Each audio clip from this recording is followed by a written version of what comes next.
Hey everybody, it's Sam with Paranormal Review, and I can't tell you how much I'm enjoying Ghost Nation. I am glad that I finally got around to reviewing another episode of Ghost Nation. To me, they are pretty impressive. They do things that I'm not used to seeing. Not used to them going other TV shows going in to maybe the amount of detail and outside the box thinking, I guess. I guess I should tell you guys that we are reviewing Ghost Nation, and it is season 1, episode 3, and the episode is called The Novelist's Nightmare. It on October 25th, 25th of 2019. It takes place in Manawha, New Jersey, which is fairly close to Philadelphia. And what it does is the show opens with the guys at a radio station getting interviewed. So we've got Jason, Steve, and Dave there, and Jason starts talking about how he and Steve have created UPRO.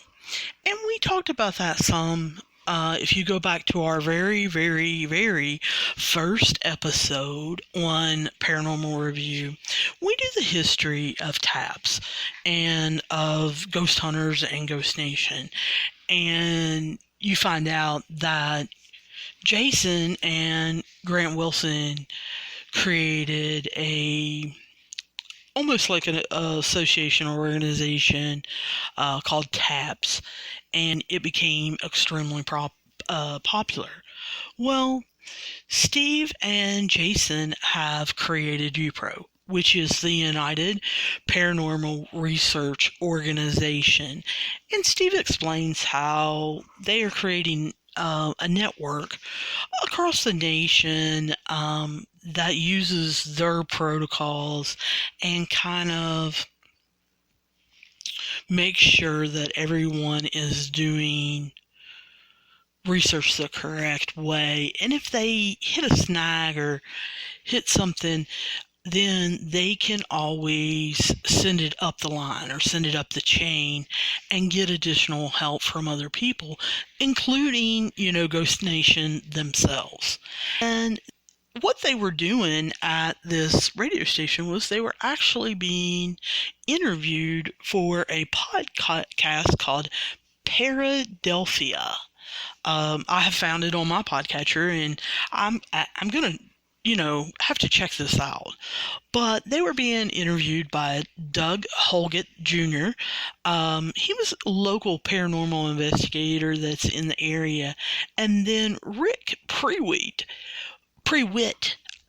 maybe is how you say it. And he is the Paradelphia podcast host that talks about different paranormal events. From looking at that podcast, looks like they talk about different conspiracy theories and different research that comes up. Even looks like maybe they talk a little bit about aliens.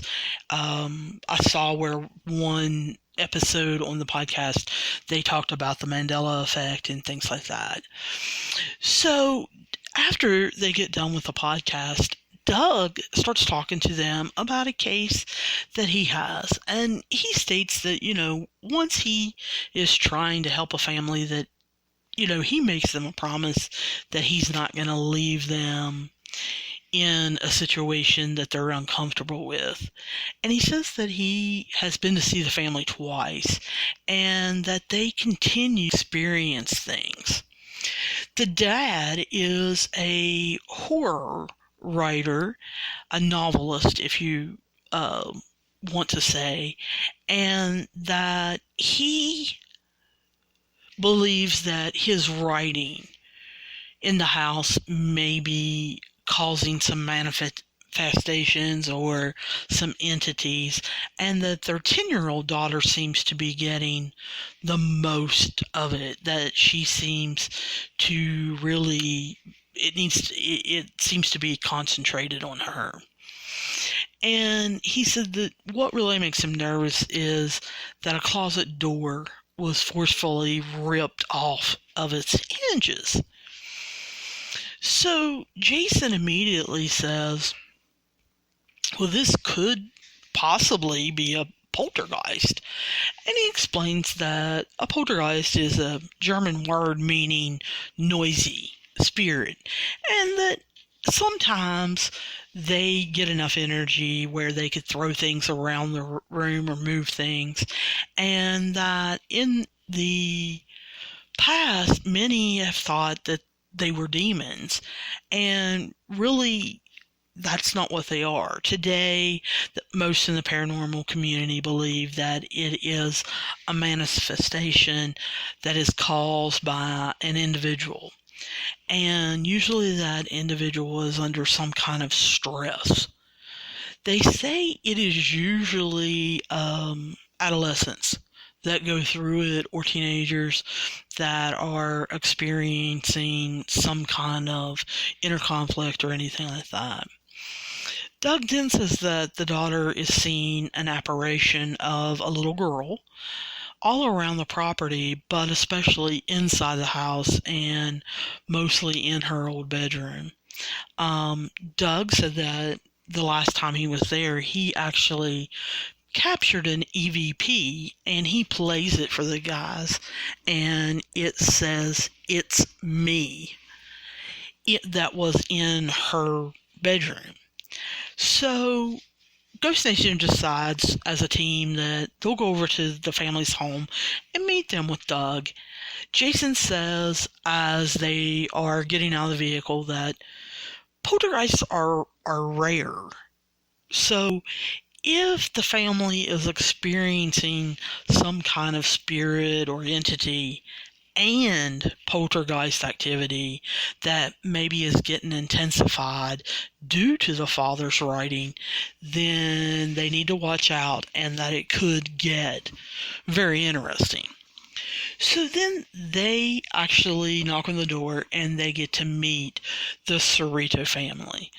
And when they first walk in, of course, they meet the mom and dad, the parents, and they are Mario and Charmaine Cerrito. And Charmaine pretty much takes control and does most of the talking, while the father, Mario, kind of sits in the corner a little off to himself. And she states that they bought the house as a fixer-upper. However, within a couple weeks of actually starting some renovations, it appeared that things started getting stirred up.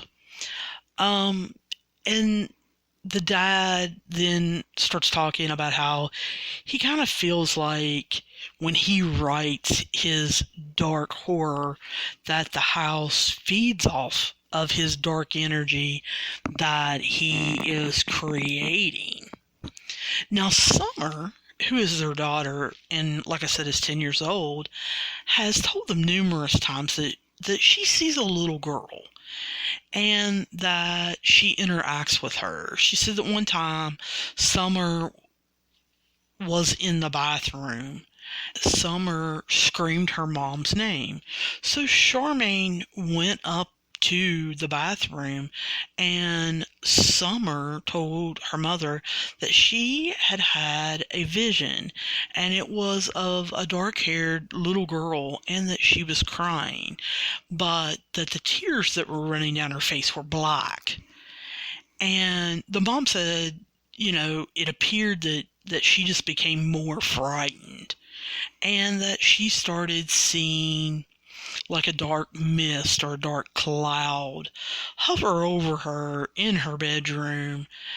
And the main thing that happened in her bedroom, that one time while she was collaring in the floor, she felt like she was punched in her back. And then she started hearing some creaking noises, and she immediately yelled for her mother.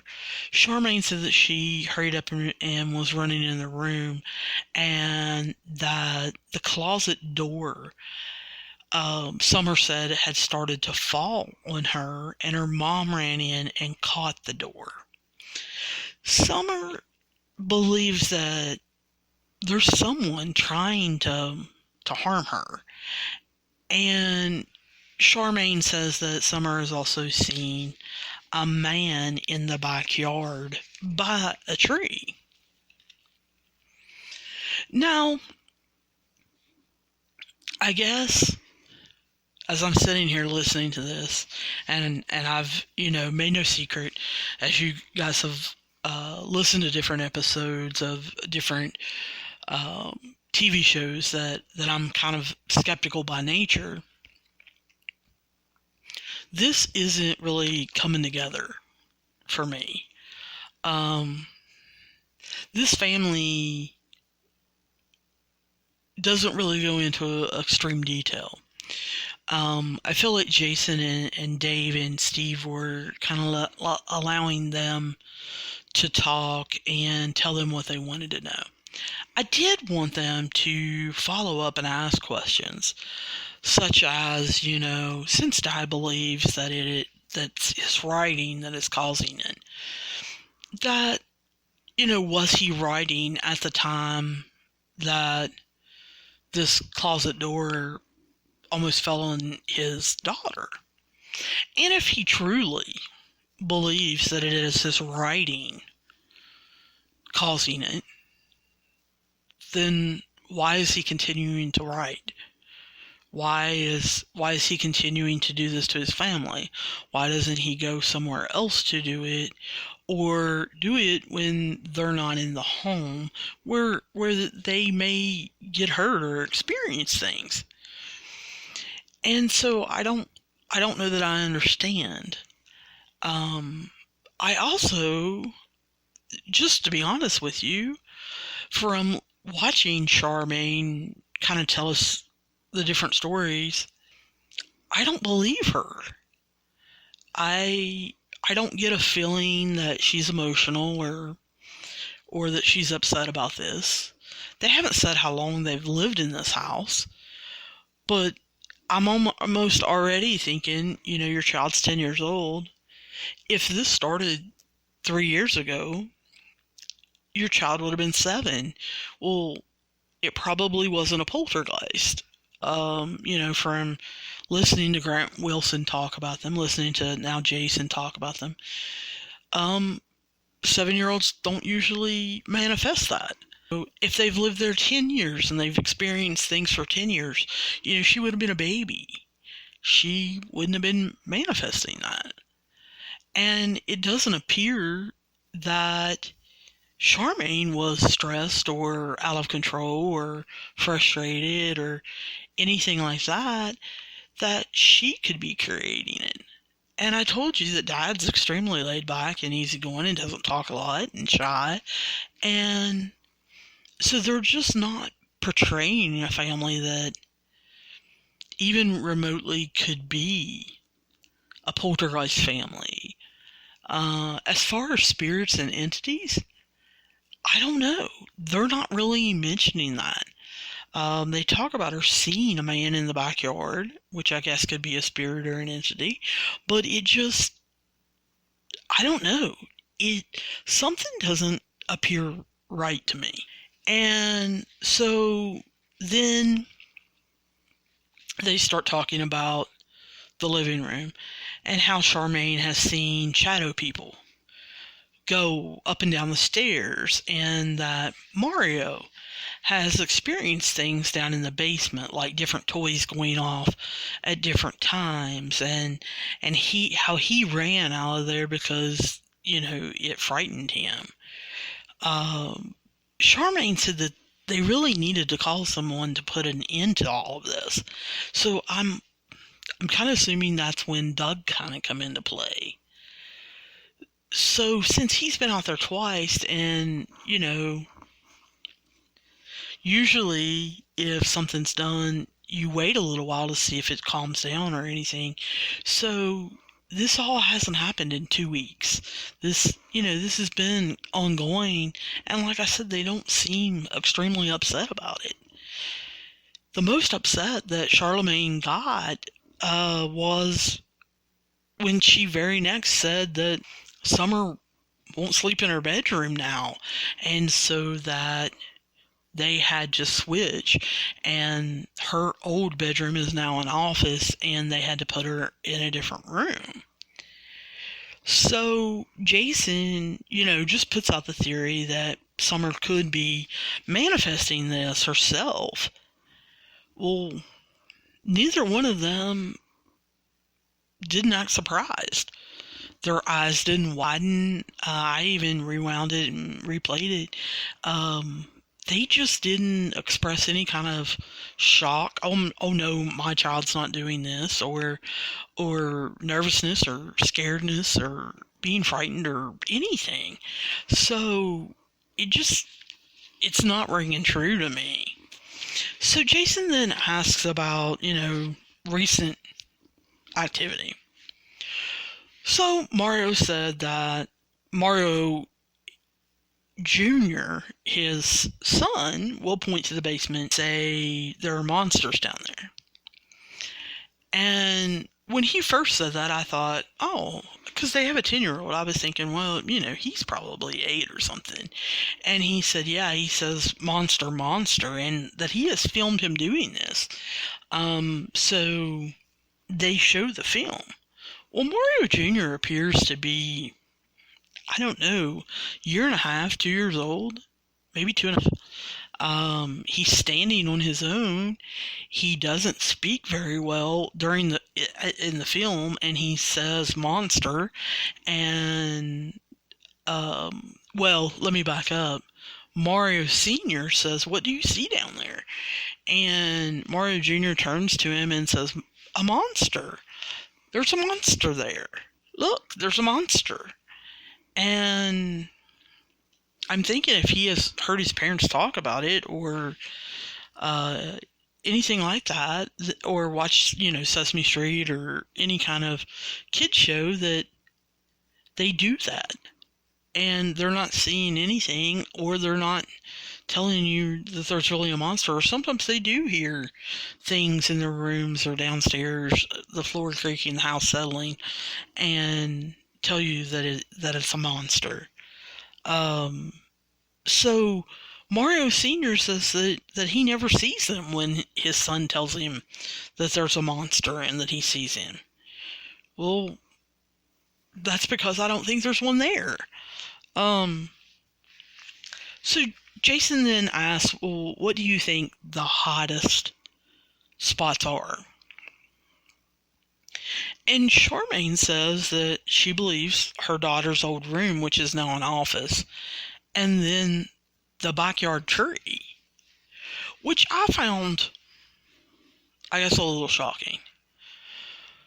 Because, we just 2 minutes ago had about the basement. Charmaine's self, told us about, her seeing shadow people going up and down the stairs. But both of them, she doesn't choose either one of those as the hottest spots. She chooses her daughter's bedroom, and then the backyard where her daughter sees a man that neither one of them have experienced. So really, really unusual. So Jason asks, may we go in the backyard and kind of look around?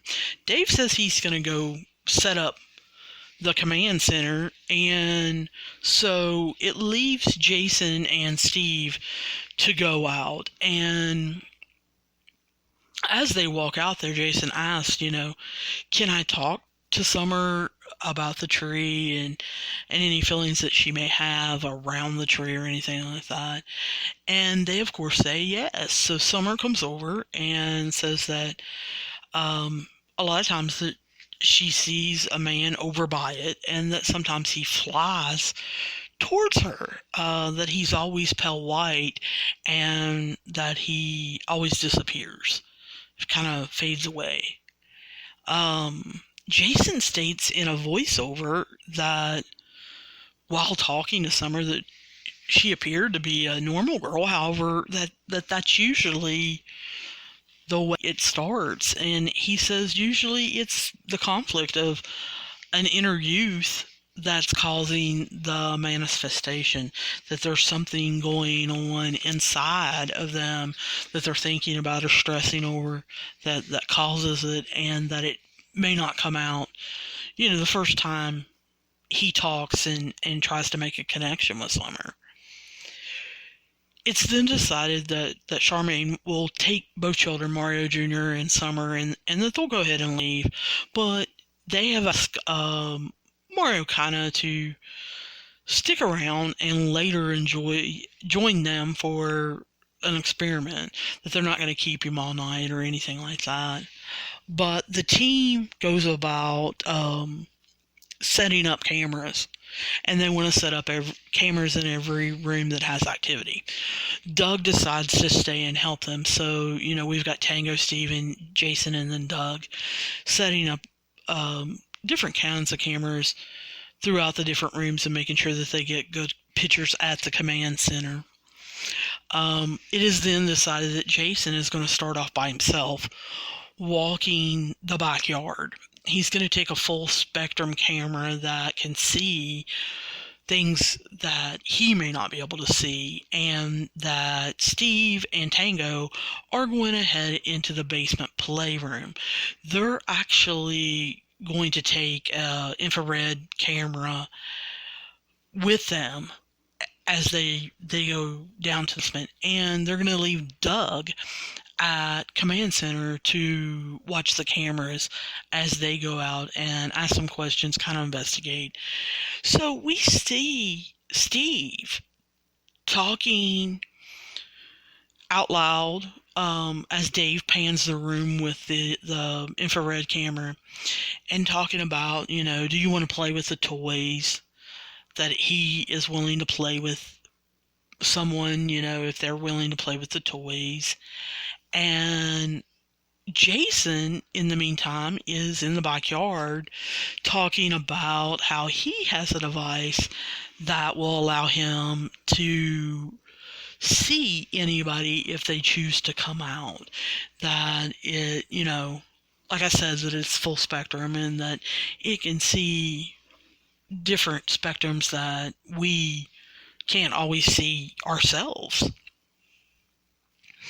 Well, at 11:42 p.m., we see Jason hearing thunder, and fairly loud. Well, they immediately switch to Tango and Steve, who are still down in the basement, and Steve says that he saw a toy that was on top of another toy, and I'll try to describe it to you. There's a bookshelf that has, 4 or 5 different shelves. There's all kinds of electronic toys on there, different cars, and there's cars stacked upon other cars, and figures and are stacked up on top of other figures. So Steve explains that he thought that he saw a toy move. They did not catch it on camera, but that a toy obviously had failed and hit some other toys because it was on top of it, that it slid off, and it caused about 4 or 5 toys to go off.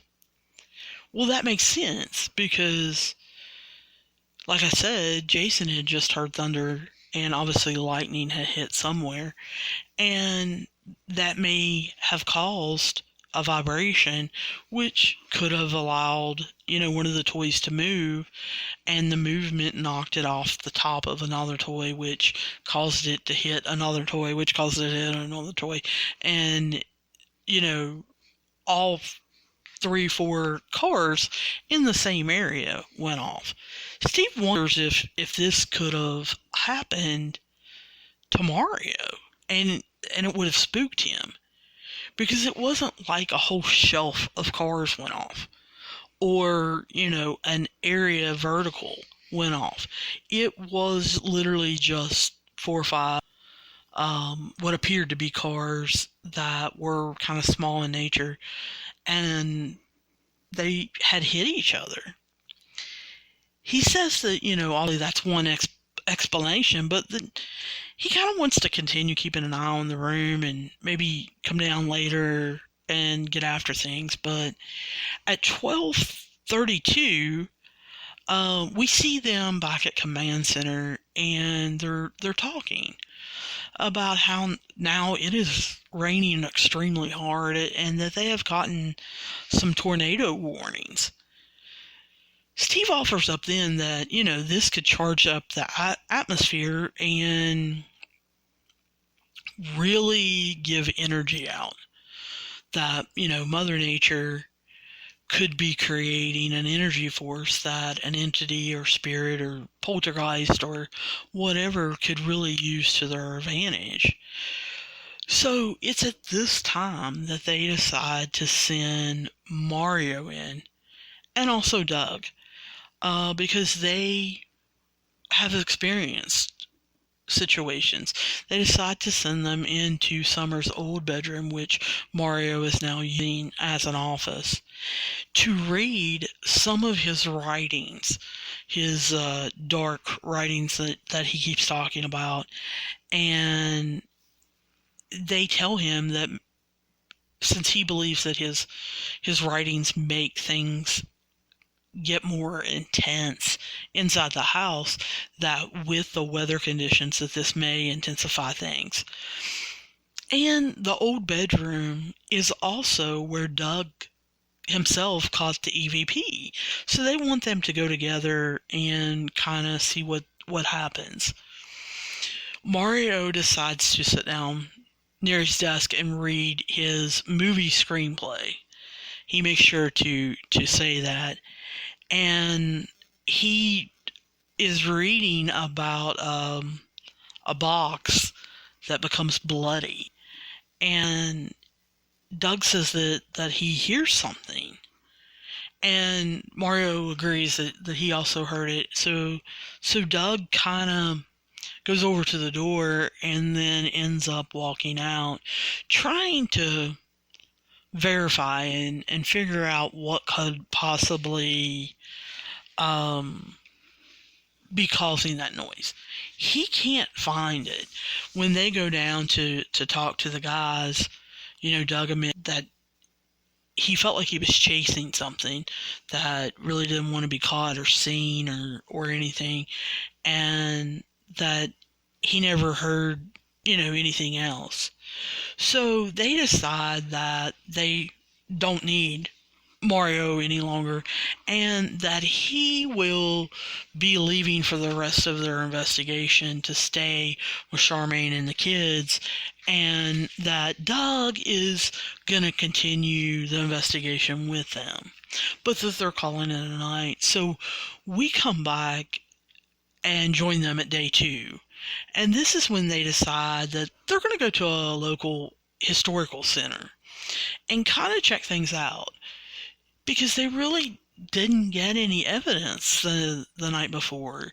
Yes, Doug heard a noise, but, they don't really know, and Jason didn't experience anything in the backyard, and Tango and Steve, other than the toy falling off, which they could explain because of the lightning and thunder, they really didn't get anything. So they're hoping that a visit to the historical center and speaking with Stacy Constantino, who is the assistant librarian there, will maybe drum something up that they can use, or that they can brainstorm and figure out what could be going on.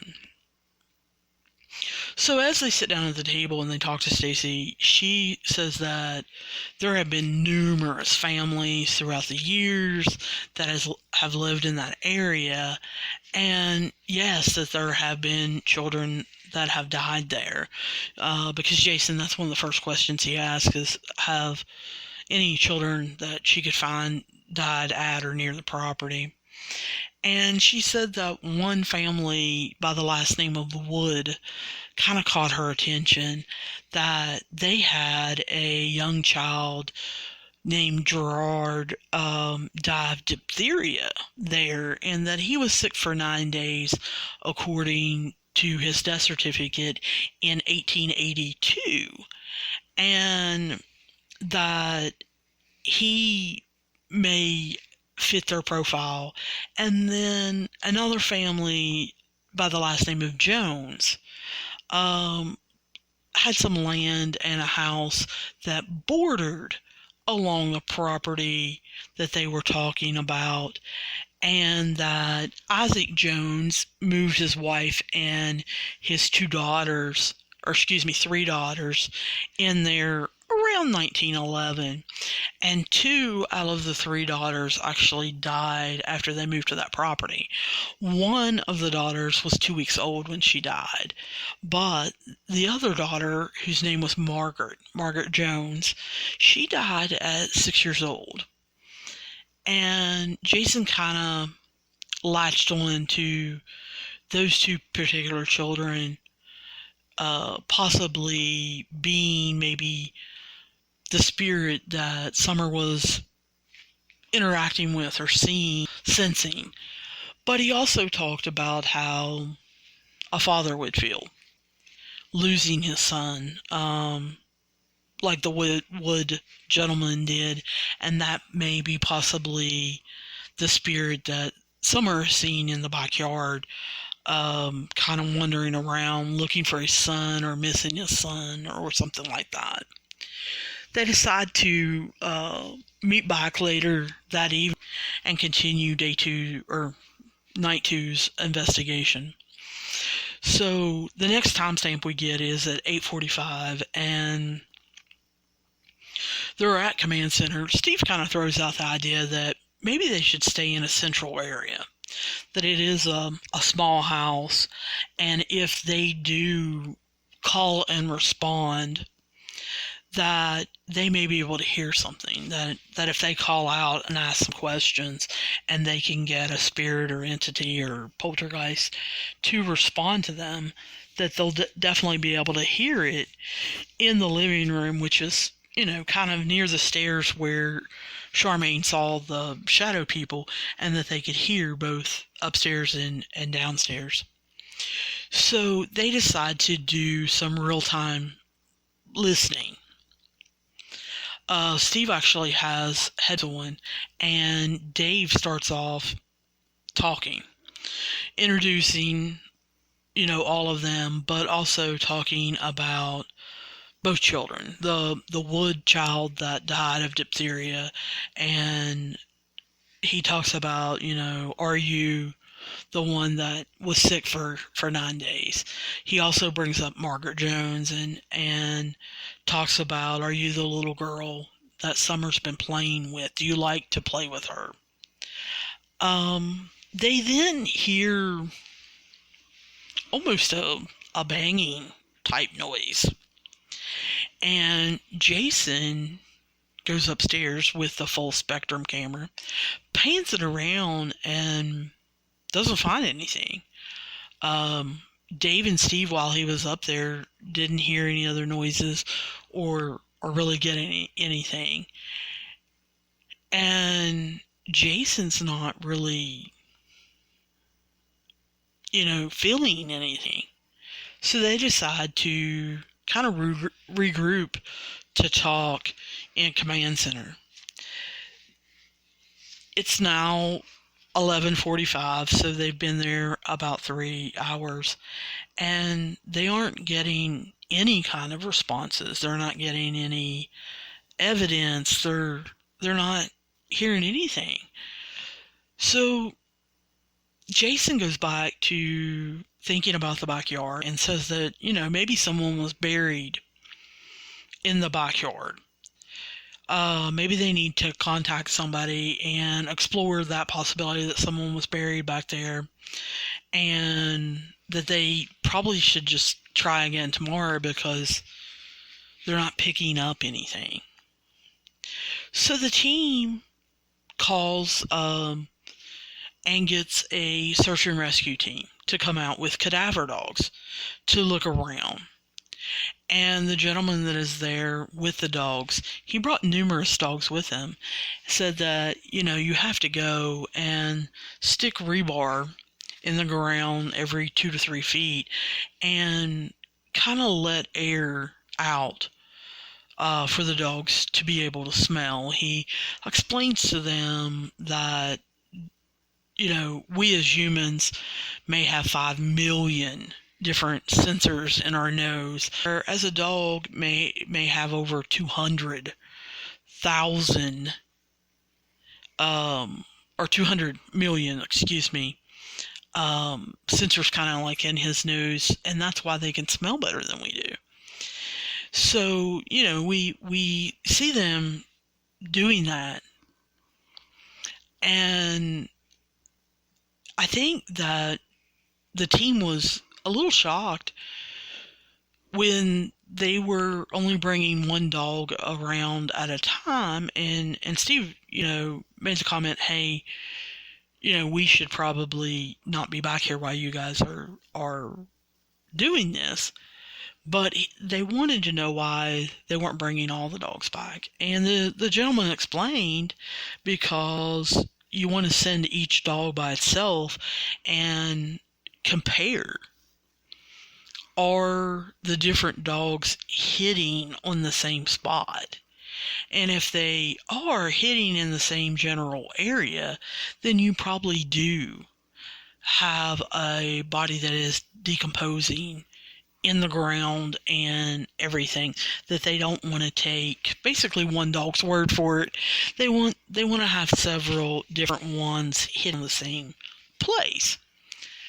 As they finish up, of course, the guys come around and start talking to the search and rescue leader, and he says that they didn't find any kind of remains or anything in the backyard, that none of the dogs hit on any area in the backyard. So then later that night, they decide to send Doug and Tango in at 9:53.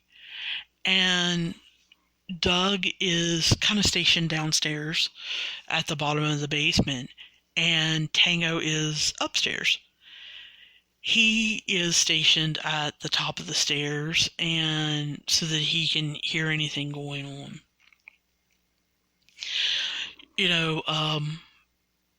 Dave goes through, again, who they are, and asks that if there's anyone there, can they make any kind of noise? And they hear a noise. Tango says, I feel like I hear something that's coming from the master bedroom about 10:30. And Doug agrees that he did hear something. So Dave goes in the master bedroom and is looking around and also talking and asking them to make a noise again. And he finds that there is basically a drawer stands on a table dresser, and he takes his finger and moves them, and Doug if that is what the noise was. And Doug says, yeah, I definitely think that's what that was. Why? And we see Tango steadying them, and he comes back and tells Doug it's bracelets clanging together, and they are able to move when the air conditioner is kicking on. The wind is blowing them and making them bang together. So then it's nothing. So they decide to go back out, and Jason and Steve decide to go into Summer's bedroom, and they have an EMF meter, and Jason finds that when he puts the meter down next to Summer's bed where her head would be,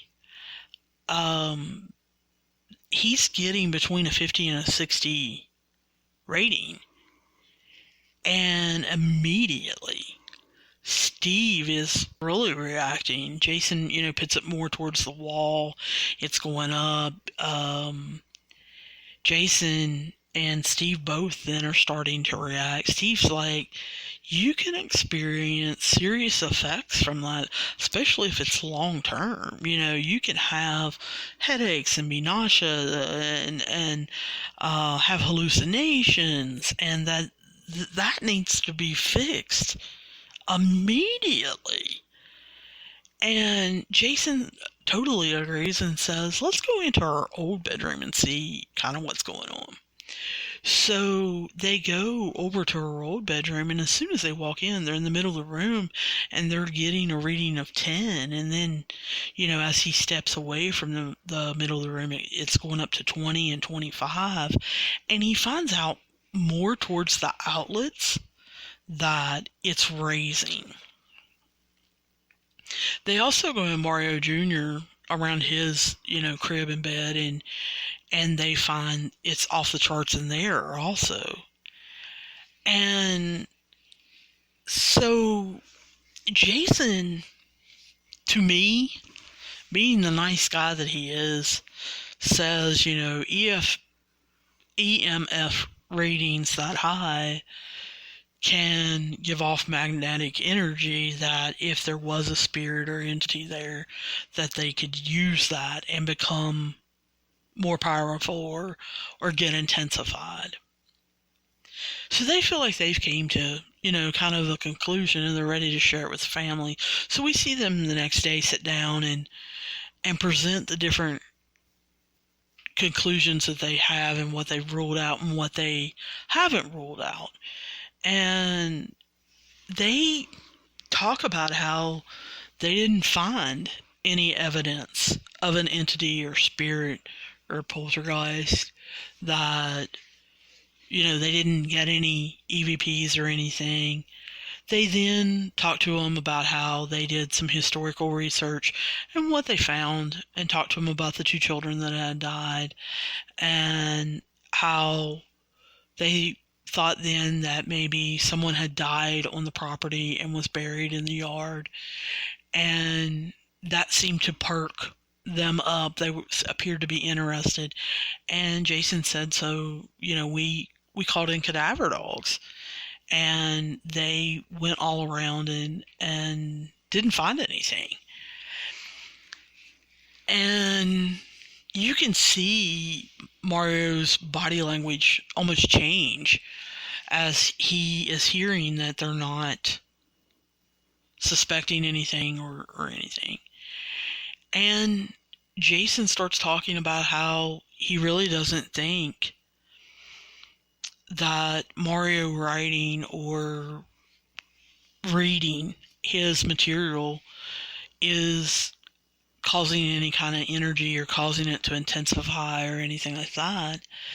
And so that leads him to talking about the electromagnetic field readings that they got, and talk to them about how extremely high magnetic fields are present in a lot of the bedrooms, and how the paranormal community takes that, and that they really want to jump on EMF readings and state, that's, due to a presence of an entity or a spirit causing that.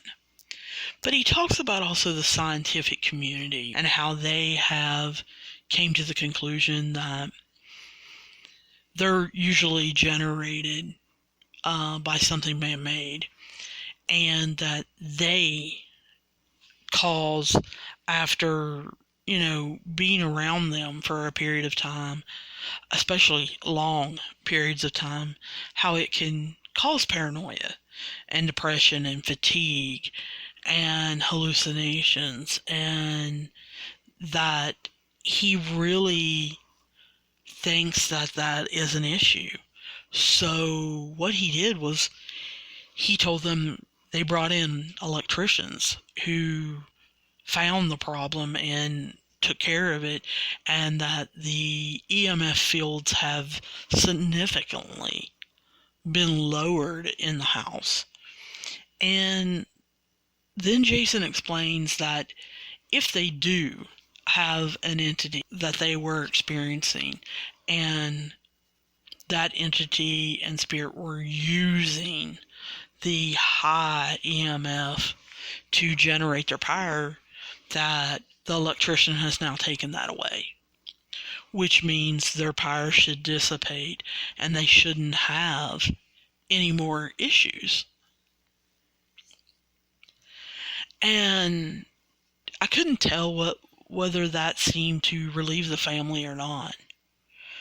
But Steve immediately kind of jumped in, and Jason agreed with him, and they both talked about how to give it, a month or two.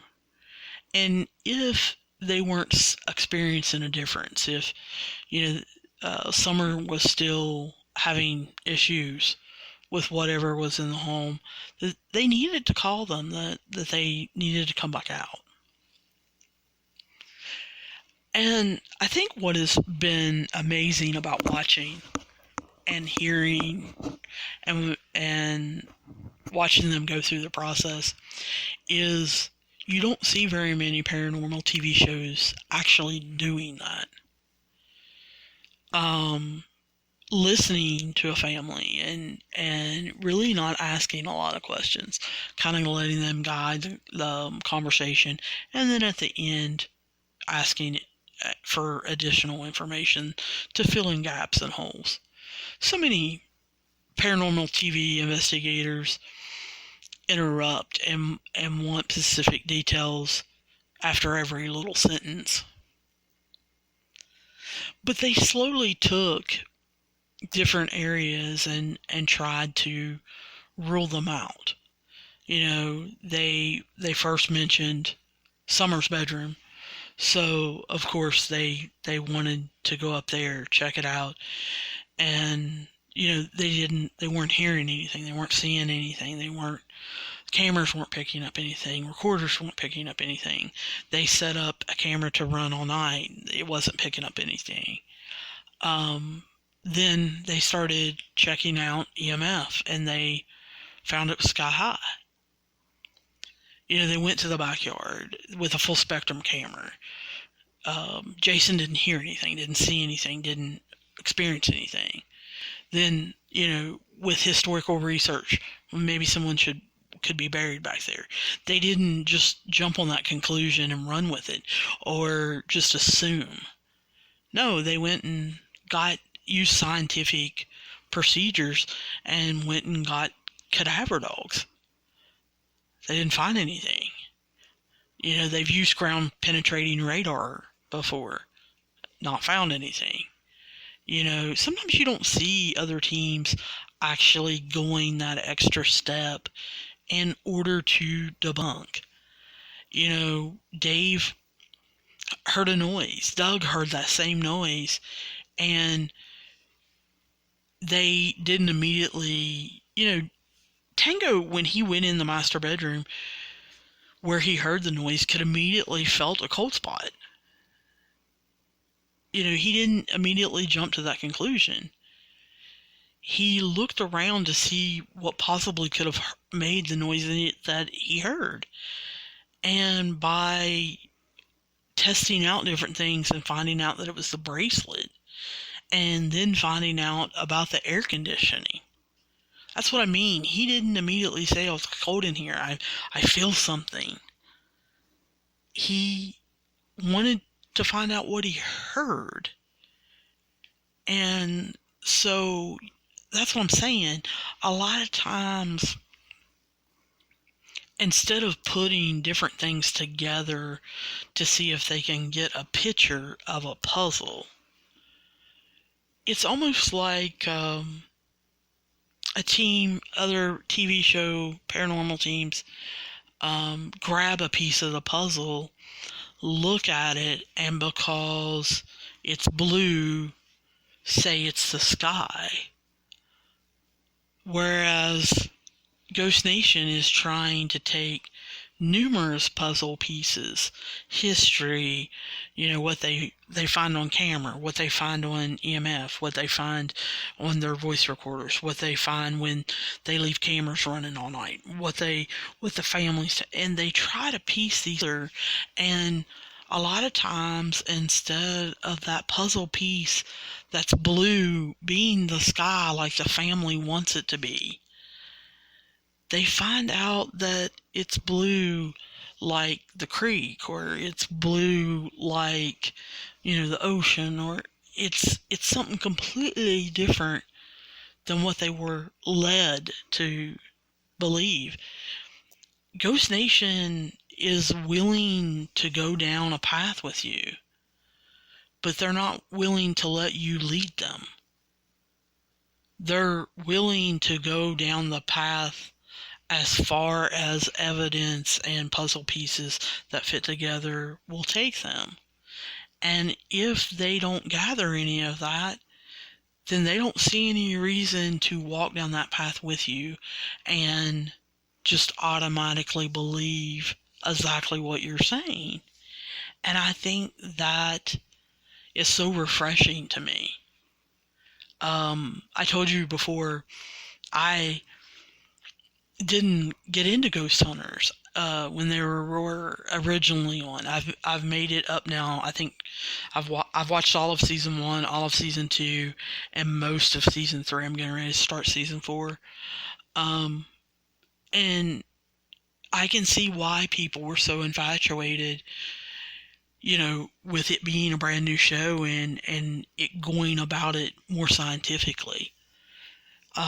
I wasn't aware of them having protocols and actually following things and everything. So this has been really enlightening to me and interesting to me, that they're not afraid to debunk things. They're not afraid to say, this is not paranormal. And, they're not afraid to remind people, paranormal doesn't mean spirit. Paranormal doesn't mean ghosts. Paranormal doesn't mean alien. It doesn't mean Bigfoot. Paranormal means something that is out of our normal experiences. Something that's different, that cannot be explained. And I think some of these paranormal TV shows don't even try to explain it. So I think that's why I really like this episode, because they were truly trying to explain things. And I like that. I really do. I don't see how you can't. But maybe you do. So if you guys do, if you disagree with me, or you watched this episode and you hated it, or maybe you watched it and thought, well, they didn't believe the family from the get-go. Kind of like I did. I didn't believe the family from the get-go. I didn't know why.